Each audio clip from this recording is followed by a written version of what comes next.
and welcome. This is Melissa from Endo Empowered, and I'm super excited. Today I have Heather Jacobson, who's going to be joining us for a live interview. We're doing all about her journey with adenomyosis and overcoming it, which is fantastic because up until now, you've probably all heard that the only solution is a hysterectomy, which, as you know, I'm not a big fan of just using surgery as a form of treatment.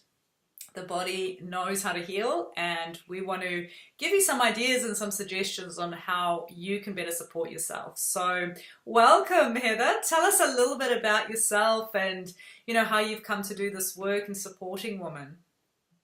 Yes, thank you very much for having me. I really appreciate this opportunity, and I'm so glad there's other women out there empowering people with endometriosis because, yes, like you say, we've been told that there's only one path to treat adenomyosis or endometriosis, and in fact, I don't believe in that path. I believe we have the power to heal ourselves. So the way that I got on this path was that originally I've spent a lot of time. I used to run a website for people on the gluten-free diet. I did a lot of medical nutritional research on why go gluten-free, not just for people that are celiac, but people that are gluten sensitive. And I've just delved into the medical research and spent a lot of time in the PubMed stacks, you could call it, online. Yes. It's easy to get lost there, isn't it? Yeah, my God, yeah, you could. So, excuse me. So I was already familiar a little bit with doing my own research on medical issues. And an interesting fact, which is an aside from this, is that I learned that, most people think that the gluten-free diet is for people with celiac disease only. But I've learned a lot, in fact, that there's many more of us that are gluten sensitive than those that have celiac disease. And I'm one of those because doctors said that, there's nothing wrong with me and blah, blah, but how come whenever I ate gluten, I didn't feel good? So I already had this history with not necessarily trusting doctors' opinion. So when I was diagnosed with adenomyosis, and the lady calls me, the gynecologist calls me on the phone and tells me within 30 seconds that, oh, you have adenomyosis and you could try, synthetic progesterone, but that usually doesn't work. So your symptoms will just continue to get worse, and you probably have to have a hysterectomy. Oh, nice. I was like, don't even try and sugarcoat it or anything. Just, lay it out there. There's the bedside manner. It's like as if my womb is like a wart you just remove. When, yeah. So how do they diagnose adenomyosis? They can just do it with an ultrasound, can't they? Yeah, that's how they diagnosed mine. Some people do it. They do MRIs as well, but for me it was ultrasound. Yeah. And it's kind of a subjective diagnosis because they basically just look at the body and they say, oh, you have a heterogeneous and lumpy, I think is the word they used for my womb. I was like, oh man. Nice. So that's basically how they decide. There's no tissue samples or anything like that like they do with endometriosis. So I was devastated when I heard this news, but I couldn't believe that it could be true, that was my only option, was a hysterectomy. So I spent a lot of time in the PubMed stacks, and sure enough, all that I saw in the medical journals was pretty much hysterectomy. But nothing said that it cured adenomyosis. It just said that there's nothing can be done, so we're going to take out the thing that's causing problems, which really doesn't solve anything because you don't fix the underlying problem to begin with. Exactly. There's probably still other issues going on. Yeah. So tell us, what sort of symptoms, what were you going through, to even get to the point where you wanted to have things checked out? What sort of symptoms do you experience with adenomyosis? Can you give us a bit of a picture of where you were at? Yeah, sure. So basically the alarming point was that I was bleeding mid-cycle, which was new for me, and I was bleeding a lot. I mean, it was so much that I was like, should I go to the emergency room or, and of course you try to Google symptoms and all kinds of crazy, scary things come in your mind. But I was like, okay, I'm going to wait it out. just a little bit longer. But that was the most alarming thing, was that how much blood I was losing. I thought I might be hemorrhaging. I mean, I was just so shocked. Yeah. At how So much do you blood still have like a normal period, and do you have so painful I had a normal periods? period. Yeah, and then all of a sudden, 2 weeks after my normal period, I was, bleeding a But lot. are the And periods painful as well, or like is there? yeah, so I mean, I have a history of IBS, so I thought that it was just IBS, but now I realize in retrospect, all this time that I've had the IBS symptoms was probably adenomyosis or a combination of it. Yeah, and So there's always I get crossover, isn't there? yeah, there's crossover, and I get extreme bloating, like as if I'm 5 months pregnant, and it's tight and it hurts. So I should say I did. I don't get that anymore.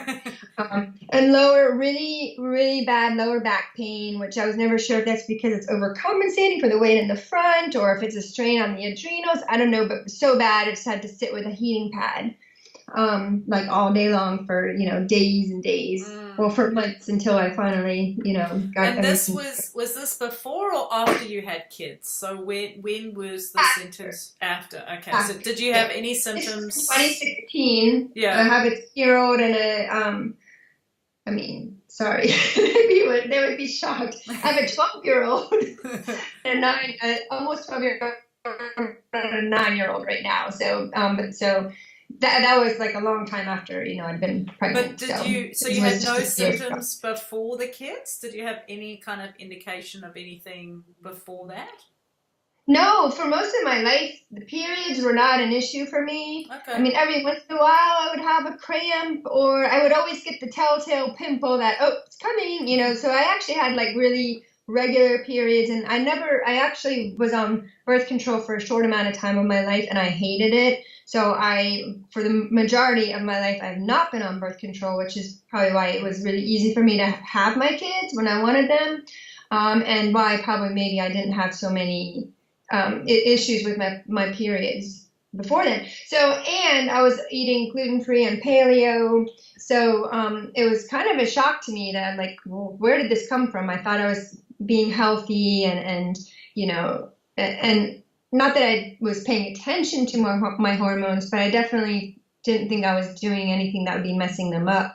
So so it did come as a shock all of a sudden where it's just coming from. Yeah.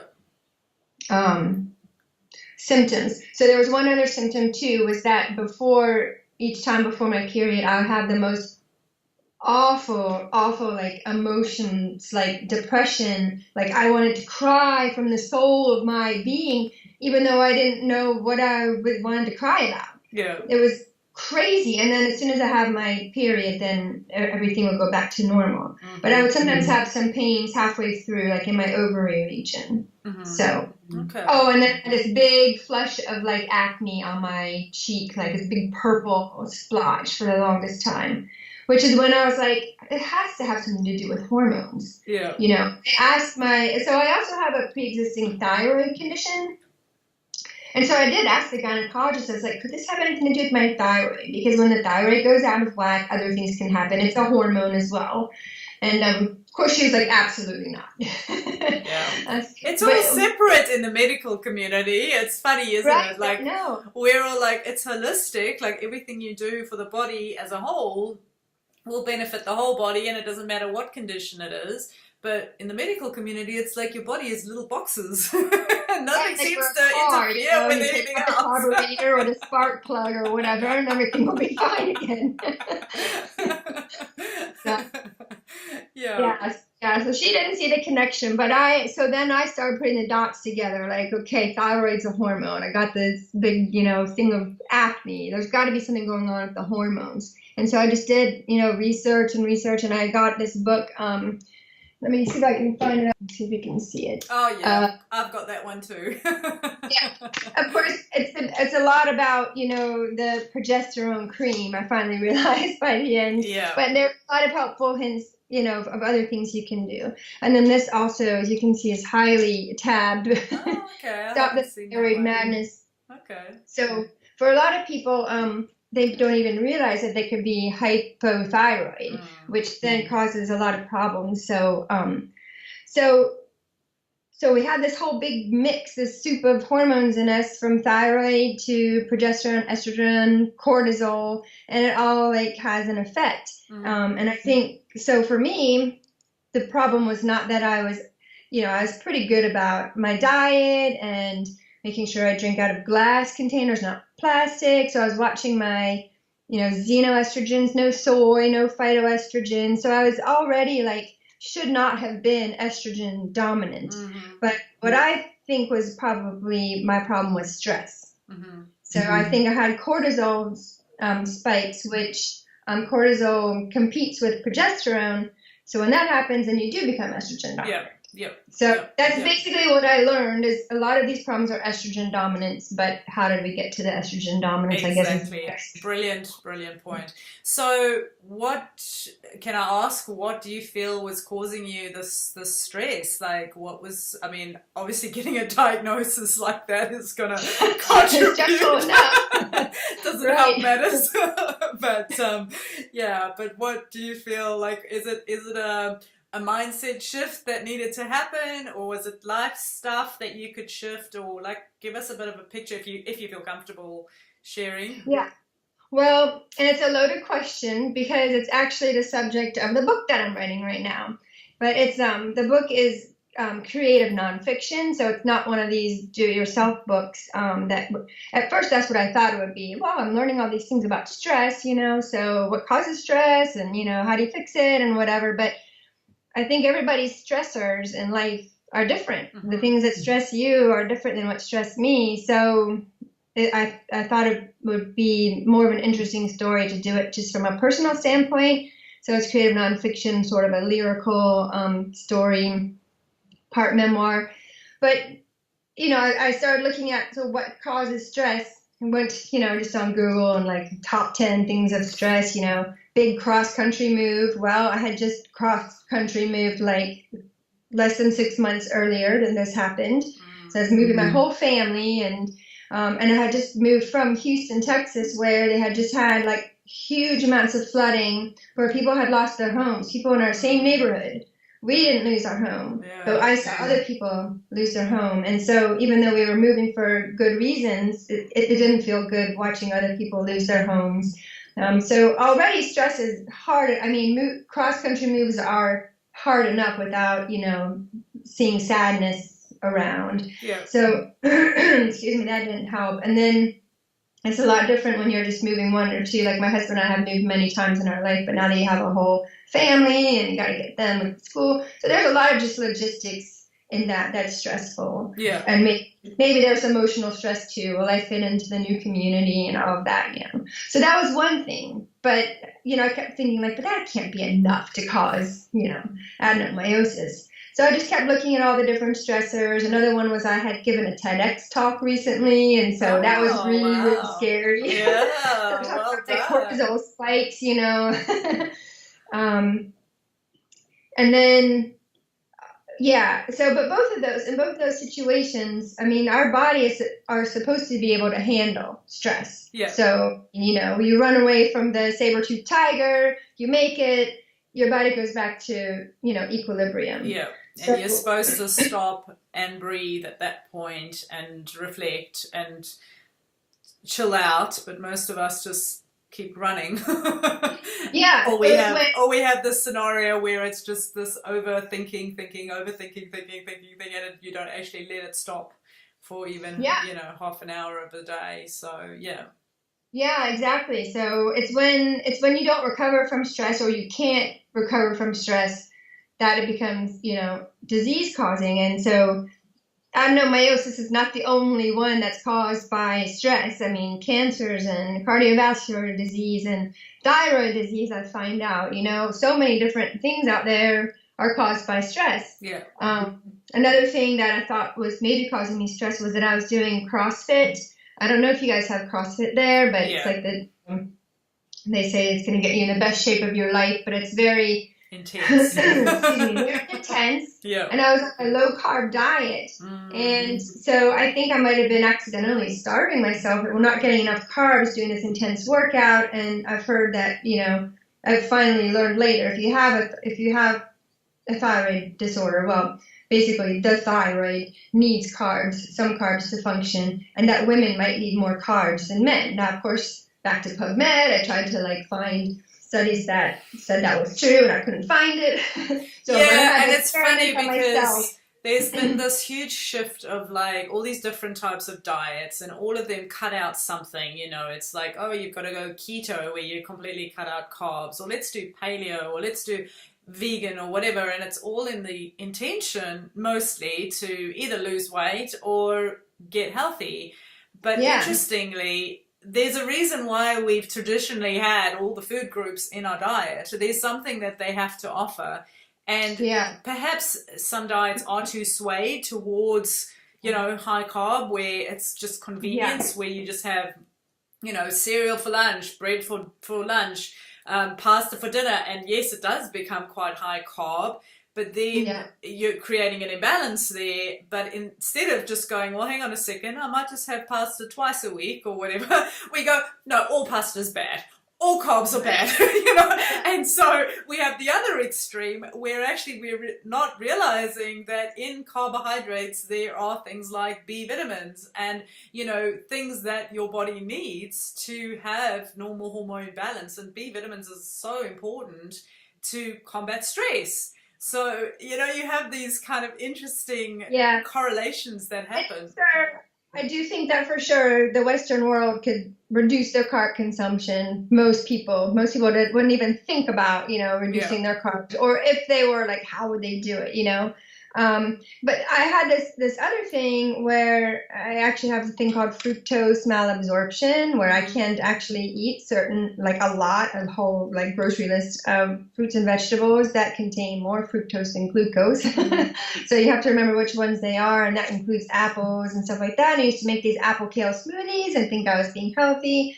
That was causing me problems. So it became confusing for me to try and remember all of the types of carbs I couldn't eat, plus I have a gluten sensitivity, which through my research shows that perhaps many of us with gluten sensitivity are actually sensitive to all grains. Not everybody in the world is, but those of us that are sensitive to gluten might be sensitive to other grains as well. So there's all these things that I had to cut out, not because I was following a trend or a fad or anything, but because my body was telling me to cut them out. Yeah. But it became so confusing that I went down to, keto, and I actually felt really good on it for 2.5 years, until I started CrossFit.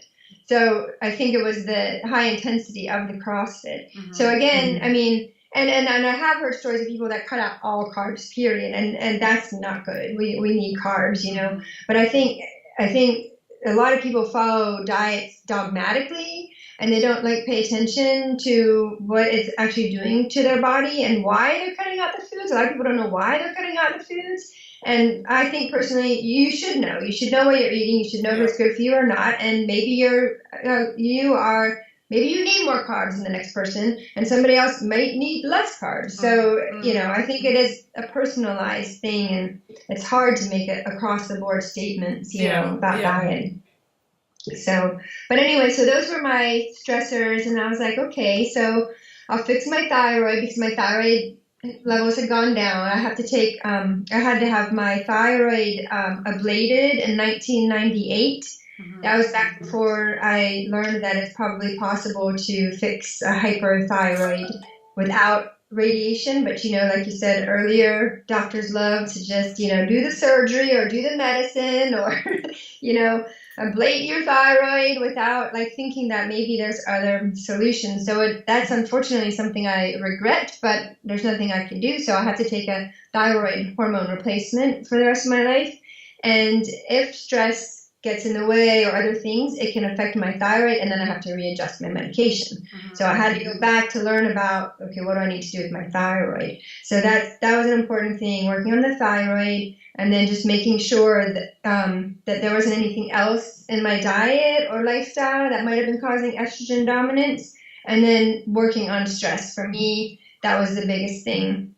And when I finally started looking at all the different stressors, I realized that emotional stress and specifically chronic childhood stress is what was causing me problems. And it was stuff that was stuck in me for decades. Mm-hmm. So, the cross country move and the CrossFit and everything was just already on top of this high level of stress that I was already experiencing, but I didn't know that that was the case. And so I don't know if you've heard of the ACE, Adverse Childhood Experiences quiz. No. But there's a study that was done. It's called the ACE quiz or ACE test. And I can send you a link to it later. But it's basically studies that have shown that people that have had adverse childhood experiences have higher levels of autoimmunity and also other diseases. So I went and took this test, and I actually had a score of 4. Which is high. Okay. 5 is the highest. 2, even if you have a score of 2, most people that have a score of 2 or more are probably going to have autoimmunity, and especially if you're a woman. And they said the link is like so strong. It's like correlating, drinking or I can't remember, drunk driving and, auto deaths or whatever. I mean, it's like a strong link. So that was for me eye-opening, and also like, okay, I thought I could just, fix my stress by, eating more carbs and doing gentle exercise instead of CrossFit, and, fix my thyroid and meditate. I started obviously meditating and doing yoga and some gentle exercise, but dealing with chronic childhood stress is a big, big thing. Yeah. That's not something you fix overnight. So, but I did, work on that. And that's probably a whole other story, but basically face those emotional issues. And once I started doing that, all of these things combined, but once I started doing that, I felt so much better. And I started to see a link between my emotions and my pain, especially when faced with my emotional abuser or the prospect of seeing him. All of a sudden, my body, would do all these things. I would get a pain, and I'd be like, and then I learned to go lie down on my yoga mat, let it go. It was always like in the ovary region. And the more I started doing that and listening to my emotions and releasing them, because I've been taught all my life to keep them stuffed down, to pretend to be Zen-like, oh, this doesn't affect me, but really it does. It's just really stuck really far down. Once I started to do that, release that stuff, and it's still an ongoing process. I'm not 100% done. I think there's still stuff to be released. But certainly a year after my diagnosis, my symptoms were mostly gone, and I had avoided the hysterectomy. So can you give us a picture on how, do you use specific processes, or is there techniques that you use, with the emotional stuff? What sort of things have you tried, and what techniques do you use? Yeah, sure. I mean, first, meditation and yoga, first ones. I mean, it's for so many reasons. Just to clear your mind, whether it's just being stressed about the traffic today or something like that. Everybody should do meditation 15 minutes a day. It's, just put it in your schedule and it's done, and it really changes your attitude, your outlook on life. And yoga is another form of meditation, but it actually moves your body and it moves emotions and stuff around. And, there was many times at the end of a yoga session, I would lie on my mat, when we do the last pose, you just do you lie down for a few minutes and tears would be released. And they weren't associated with any kind of emotion specifically. I wasn't thinking about anything, but it was just releasing stored up emotions. So you don't necessarily have to always think about those hard times from the past. You can still do some of these things. But there are other techniques. There's one called EMDR. What does it stand for? I can't remember what it stands for. I'll botch it if I try to remember. But it's basically a technique where they use the fingers going back and forth, or sometimes they use these pads that you hold onto, and vibrations go from one hand to the other.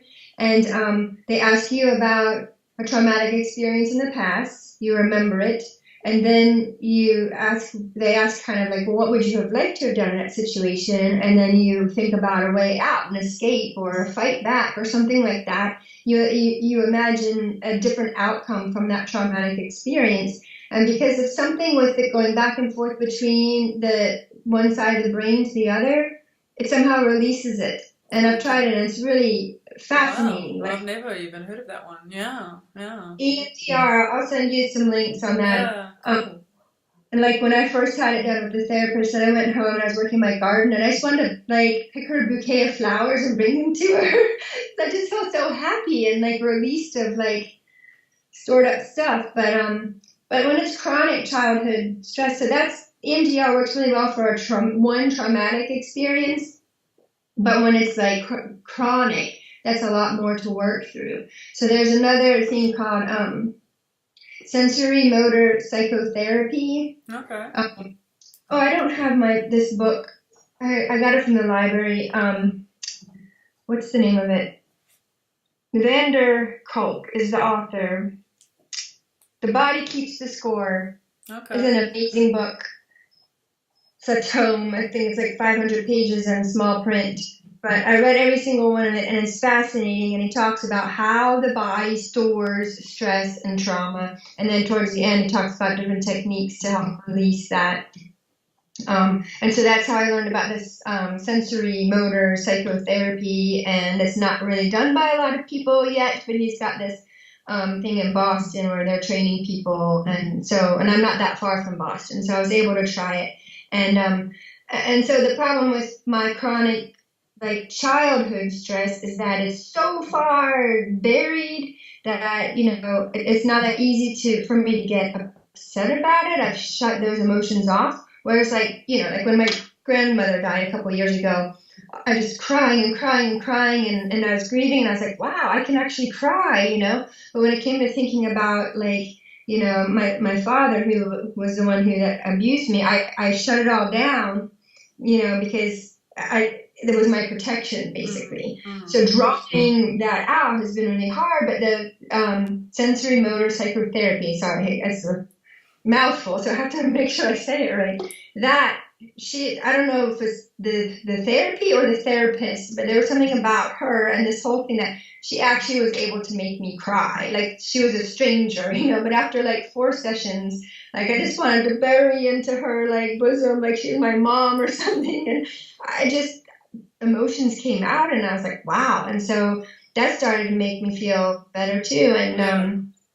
And so with that, I was always walking around with this bloated belly, but the bloat was going down, and it takes time, but most of that's helped a lot. And then every once in a while, I'll have a flare up or something, but then I do some yoga, do some meditation, I write a lot, and so maybe I'll never be 100%, able to handle these things, but I guess we all have ways that we have to, learn how to deal with stress. But I think for the most part, I'm learning how to overcome it. So. It's an incredible story. I mean, the fact that you didn't just succumb to it and go, well, I just have all this emotional stuff all this crappy stuff that happened to me. I'm just a mess and that's just my life, which is often I see this, this very victim mentality of all this crap happened to me. It was meant to happen to me and that's just me. And instead you went, yes, this crappy stuff happened to me, but I'm choosing to get rid of that. I'm choosing to work through that. I'm choosing to take off the layers and layers of pain of that. And that's actually really confronting to do for oneself. It's very easy to look at other people and say, well, you've got all this crap, you should deal with it. But very seldom do we actually look at ourselves and say, I realize I'm having this pain because of these emotional things, and I know I need to release this, and I'm going to find the tools that can help me do that. It's so incredible. My program that I have, I purposely included a whole module just on how to release emotional pain from the body, because I had the same thing with my clients where they would do the fabulous diet. I mean, these women were incredible at the diet, like super strict, did everything, couldn't do it any better, was doing the yoga, was doing the exercises that I recommended, all of that, but they just couldn't shift it, and the pain was still there. And I felt this huge kind of, just responsibility and like, how can I help them? And so I realized that for my own journey, I'd done the same thing like you. I'd realized that there was this connection with childhood events that Mm. I was holding on to as well. Guilt. I had a lot of guilt. Yeah, me You too. know, Guilt, because not only was I like emotionally abused, I was also told it was my fault, mm. everything that was happening. Yeah, so yeah. Yeah, and And I had that the sits same there. I thing. think the guilt sits there in the Yeah, gut. It's yeah, a, yeah. like a visceral feeling. Yeah, because I met a specialist massage therapist years later, and he said to me, any pain in the body, anything that's pain, is guilt. Mm. Basically, pain equals guilt. So if there's any pain, it's some kind of guilt about something.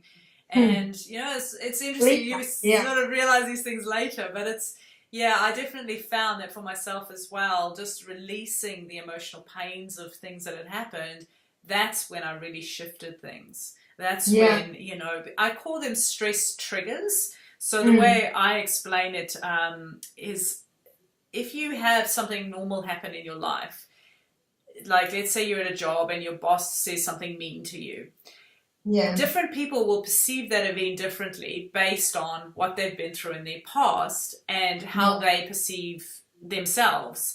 And Yep. some of us will get super upset, we'll think the world's coming to an end, we're the worst person in the world, blah, blah, blah, blah, blah, and we'll build it Mm. up in our minds because of that stuff that's happened to us. Others of Yeah. us will just go, oh, he's an ass, we're not Yeah. going to listen to you, So I think this is where having that ability to release that actually changes your whole perception, but also changes how you deal with stress. So the same situation could happen to a person, and some people just go, oh, well, stuff happens, move on, or you look at it differently because Yeah. you've managed to free emotional pain. And I Yeah. found this for myself. It's quite fascinating when you start actually releasing some of these things, how much freer you feel in yourself Yes. and what you're Yes, doing. absolutely. Mm. And like you said, it is hard work. It's a hard journey, and perhaps some people don't want to face it. But I have a very happy, like, present reality. I have two wonderful kids and a wonderful husband, and we don't have to worry about, our finances. I mean, we're everything's good. We live in a part of the country that I really like. It's by the beach, but it's also near farmland. I mean, there isn't anything in my present day reality that I could complain about, except I was walking around not feeling 100% happy, and that's because of the stuck emotions. So I wanted to be there in the present with my children and my husband to be able to enjoy every moment of the day. But as long as you're still stuck with emotions in your body, it's not that easy to do. So I was like determined, whatever it takes, I'm going to get through this, because I don't want that stuff bringing me down anymore. I want to be here now, with my kids before they're already grown up and gone.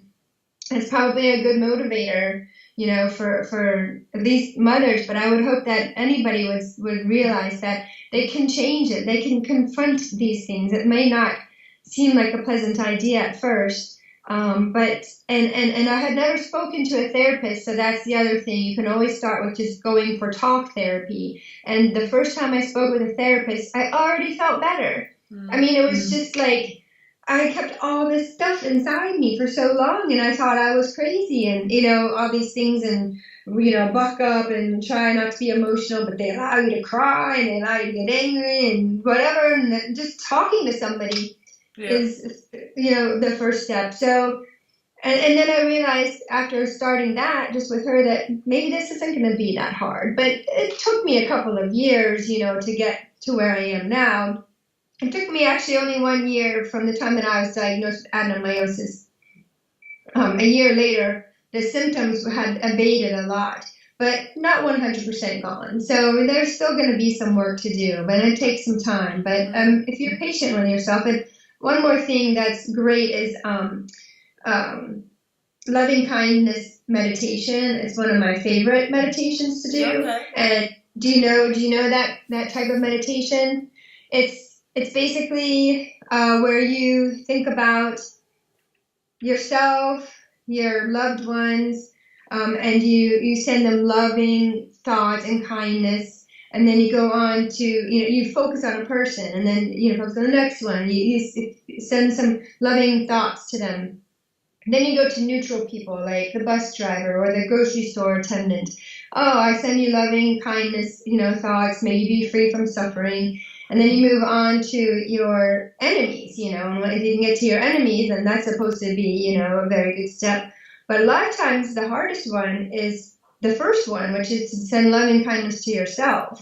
And so self-compassion meditation is also another term for it, but to spend a lot of time spending time loving yourself, being gentle with yourself, because probably people don't realize, unless they do spend time meditating, or maybe you're out in the garden or doing manual labor a lot, you start to listen like, wow, I'm really not very nice to myself. Chiding yourself for every little thing, like, I didn't get the dinner done at like 6:40. Should have been 6:30. Like, oh gee, like we're gonna be fine. Like things like that. We do, at least I do, and that's a lot. And certainly that's been some training from my childhood as well. But that's another thing that we have to learn to overcome is start being nicer to yourself. And you can do that with meditation and just pat yourself on the back every once in a while for just being a good person. No, that is such important message. I think, a lot of the sort of reason behind why I think we are so strict and we are so, cut out this food and do this really well, and is the same kind of idea of perfectionism or wanting to be perfect. And so the focus is so much on that physical side, but actually, taking, like you say, that 15 minutes to meditate, to connect with yourself, to come to a place where you do love and you accept yourself, that's the part, women don't necessarily want to go to, because it is a little bit scary. So I think that's so key. But it seems like it could be selfish, people might get this idea like, oh, you love yourself, but no, we're really hard on ourselves. And, nobody's going to tell us that we're doing a good job, especially when we're adults, and if our parents didn't do that when we were kids, we might never have had that. So we have to tell ourselves, and we have to just be gentle and not judging. And sometimes the judging is like so subtle, you don't really realize it's there. It's just kind of a feeling. You're mad at yourself for something. Well, what did I do now? I don't know. At least that's me, or it has been. And I've been trying to get a lot better about like, it's okay. The dinner will be a few minutes late, or it's okay if, it didn't turn out exactly the way you wanted it, or whatever, we have to be kinder to ourselves. Yeah. No, fantastic. So tell us a little bit, like, where do you feel you're at now within your journey with adenomyosis? I mean, how are your symptoms? How are things? It's obviously better. Otherwise, you wouldn't be sharing this work. But to give us a bit of a picture, how you feel now. So, I mean, my adenomyosis symptoms are pretty much gone. I used to, the first 4 months, sit with a heating pad pretty much every day on my lower back. And then about 6 months afterwards, maybe 4 months, it was less, or maybe just around period time, I would have the heating pad. And then one day I put it away for good, and I haven't brought it out for years now. And the bloating is gone. I mean, sometimes I think maybe I ate a food that's causing me some kind of funny reaction, when it could actually just be some kind of emotional thing that I'm not letting go. But it's not as severe as it used to be. I don't have the pain at all, and I don't have that emotional feeling that was so intense before, that I just wanted to cry and I didn't know why I wanted to cry and the world was coming to an end. And I don't have that now. If I get emotional, I know why. I mean, I still have emotions, and I've learned that, hey, if you feel like crying, cry, and then it's fine, and then I feel fine, But I don't have that mystery emotion, and so nothing's intense. And so my period will come, and it will surprise me sometimes, which means that mostly my symptoms are gone. Now, I might be entering the premenopause or close to menopause time. So I did have some mystery spotting a couple of periods ago in between, and that was kind of weird. But that's been the only anomaly in the past couple of years. So for the most part, I'm better. But every once in a while, I think there's something that might flare up or something. But I call myself, I don't know, 90% better. Yeah. So I have been to gynecologist and they did another ultrasound and they said it was still bulky and heterogeneous. And like I said, it's a very subjective diagnosis. So I don't know, is it more or less bulky than last time? You know, I mean, I have no idea. Is it better, worse? Like, what does that mean? And nobody gives me the pictures. So I don't know. So I still have it. According to that, but the symptoms are gone. So maybe if I keep on doing what I'm doing, and some other things that I didn't mention, just some supplements, magnesium and dandelion root, both of those I swear by. Magnesium is good for it's actually a relaxant, so it helps with stress. But it also helps to move the bowels and it helps with pain. The reason why it's good with the helping of moving the bowels is because if you have excess estrogen in your body, you want to get that out. So you want to make sure your bowels are moving. So that's probably one good reason that it helps. But it's also a good pain reliever. And then dandelion root tea, I was drinking that a lot in the beginning too. 2 cups a day, not more than that, because then it's like I got runs to the bathroom or something. So maybe too much detox. I don't know. But it detoxes your liver, specifically good at detoxing estrogen again. So those things were the only things that really worked for me. I had a gynecologist give me Vitex, which I know a lot of people swear by, but I'm always the anomaly on these things. It didn't do a good job for me. And I think that might have been why I had the strange spotting last time, because it was right around the time she gave me the Vitex. So those were the only 2 things that worked for me, and tweaking my thyroid medication, making sure that, you know, keep checking my thyroid hormones every couple of months and keep tweaking it until I get that right. Those 3 things. Other than that, the rest was all stress reduction. So I don't know if I answered your original question, though. Yes, you did. No, that's perfect. No, fantastic. Well, thank you so much for sharing your story and for motivating women and for giving women hope that there is an alternative. They don't have to have a hysterectomy, and that's, you know, there are other ways to manage this and to live a normal life, and that's you're an example of that. So yeah, thank you so much. Well, thank you very much for letting me be here. It's been great. Cool.